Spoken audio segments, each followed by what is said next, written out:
जय जोहार संगवारी हो। मैं हूं रोहित और आप मन देखत हमारे यूट्यूब चैनल रोहित कुरवंशी। संगवारी हो, आज हरे 26 जनवरी गणतंत्र दिवस और आज के दिन सन 1950 में भारत के संविधान लागू करे रही से और भारत ला पूर्ण गणराज्य घोषित करे गए रही से। संगवारी हो, तेकरे सती आज के दिन ला राष्ट्रीय पर्व के रूप में गणतंत्र दिवस के रूप में मनाए जाते। भारत के संविधान के निर्माण बाबा साहब भीमराव अंबेडकर द्वारा करी गई रही से। संगवारी हो, ये पावन अवसर में आप सब ला बहुत बहुत बधाई और हार्दिक शुभकामना।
चलो तिरंगा झंडा लहरावो,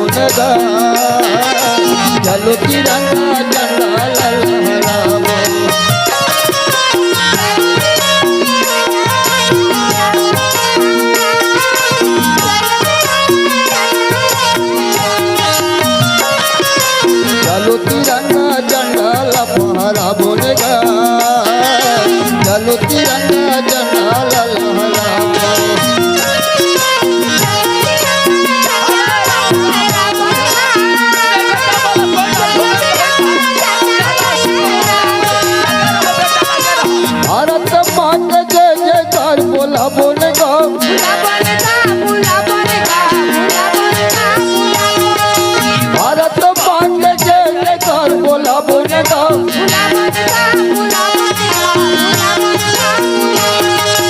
चलो तिरंगा झंडा लहरावो गा, चलो तिरंगा झंडा लहरावो।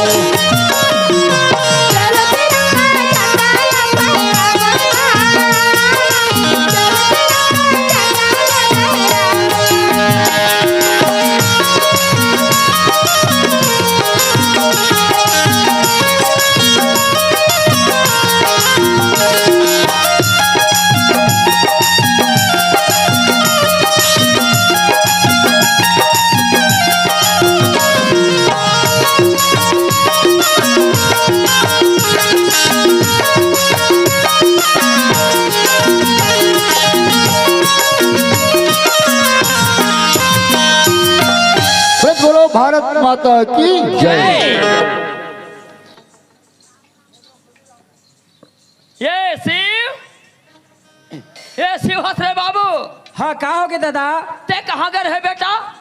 दादा हाँ। मोला पूछेगा मैं भारत माता के झंडा लहराए खातिर राष्ट्रीय प्रोग्राम में गए हो दादा।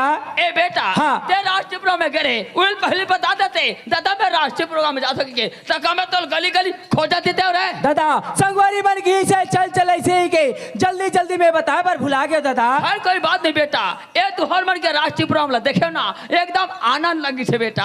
हाँ। और ये सियान में के एक चीज सुने को और आशा है बेटा। तो लव का चीज सुने खासा है दादा। ए बेटा, हाँ। ये मोर चौथापन में ये सुंदर सरस्वती माँ के अंदर सुना देते कहा पर बेटा वो में हतर जाते हो नहीं तो पढ़ ले मर जाते हो रे। सही बात है दादा, कोई भी कार्य चालू करेगा पहले माँ सरस्वती का वंदन करते दादा।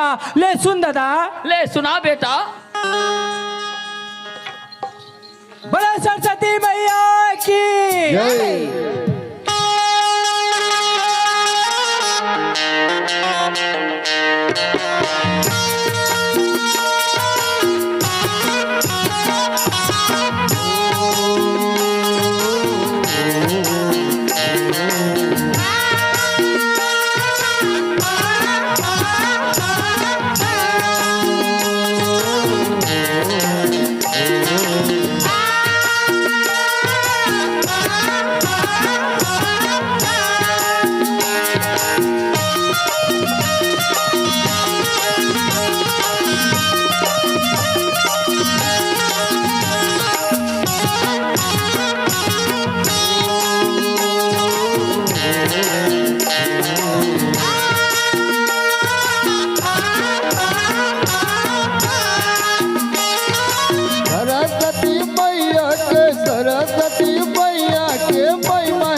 सरस्वती मैया दाई ज्ञान के देवैया सरस्वती मैया दाई ज्ञान के देवैया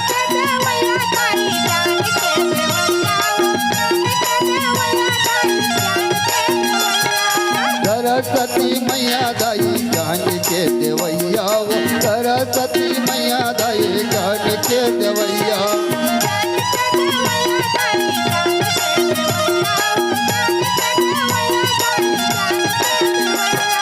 ब्रह्मा के बेटी दाई वीणा के बजैया ब्रह्मा के बेटी दाई वीणा के बजैया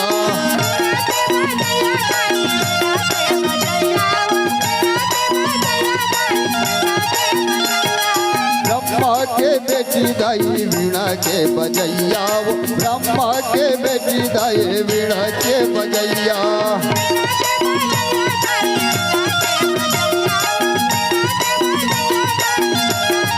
छोटे छोटे तोरक लइका छोटे छोटे तोरक लइका पार कहाँ बोल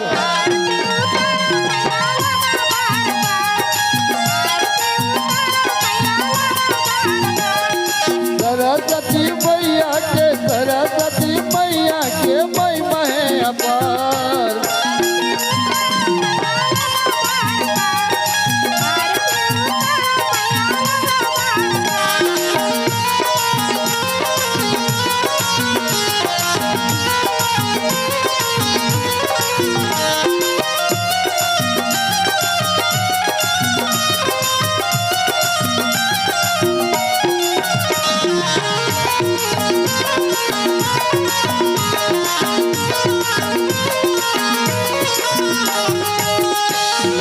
मयूर के सवारी दाई वीणा तोरे हाथे मयूर के सवारी दाई वीणा तोरे हाथे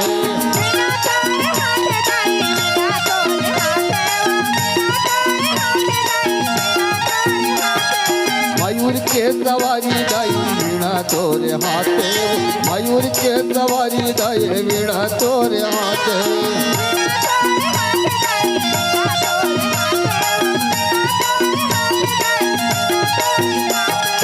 हरे सभा में दाई बचा दे हुला के हरे सभा में दाई बचा दे हुला के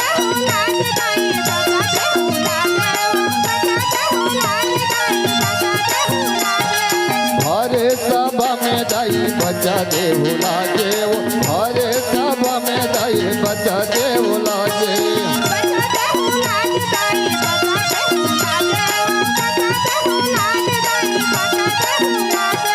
पढ़े लिखे कुछ नहीं पढ़े लिखे कुछ नहीं आवल वो ज्ञान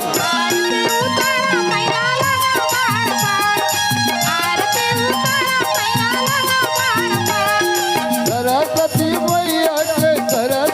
मैया के महिमा है अपार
सरस्वती मैया की जय।